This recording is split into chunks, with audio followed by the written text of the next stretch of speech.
எங்க வீட்டில் இருக்கிற ஃபர்னிச்சர்ஸ் எல்லாமே டீக்வுட்ல தான் பண்ணியிருக்காங்க. All the furnitures in my home are made of teakwood. பார்க்கறதுக்கு கரெக்டா இருக்குதுல்ல, பட் ஆக்சுவலி தப்பு. ஃபர்னிச்சர்ஸ் அப்படிங்கிறது என்னன்னா ஒரு கலெக்டிவ் நவுன். இதுக்கு நம்ம ப்ளூரல் ஃபார்ம் கிரியேட் பண்ண முடியாது.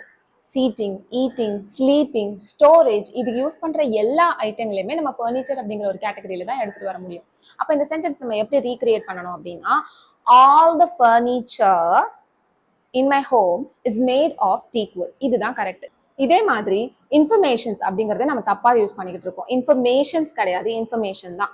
இப்போ மை பாஸ் சர்க்குலேட்ஸ், இன்ஃபர்மேஷன்ஸ் கிடையாது. மை பாஸ் சர்க்குலேட்ஸ் ஒரே ஒரு இன்ஃபர்மேஷன் மட்டும் கொடுத்துருக்காரு அப்படின்னா a piece of information சொல்லலாம். நிறைய கொடுத்துருக்காரு அப்படின்னா my boss gave me several information அப்படிதான் சொல்லணுமே தவிர இன்ஃபர்மேஷன்ஸ் அப்படிங்கிறது கிடையாது. இந்த சேம் வே அட்வைஸ் அப்படிங்கிற வார்த்தையும் அப்படிதான். அதுக்கு அட்வைசஸ் அப்படின்னு கிடையவே கிடையாது. நம்ம எப்படி இன்ஃபர்மேஷன் அப்படிங்கிற இடத்துல a piece of information அப்படின்னு யூஸ் பண்ணோம்ல, அதே மாதிரி தான் அட்வைஸ் யூஸ் பண்ணும்போது நம்ம சொல்லணும். My uncle gave me a piece of advice அப்படின்னு சொல்லலாம். My uncle gave me several pieces of advice னு சொல்லலாம். My uncle gave me some advice அப்படின்னு சொல்லலாம். பட் எந்த இடத்துலையும் அட்வைசஸ் வரவே வராது. ஃபர்னிச்சர்ஸ்னு வராது, அட்வைசஸ்னு வராது, இன்ஃபர்மேஷன்ஸ்னு என்னைக்கும் வராது.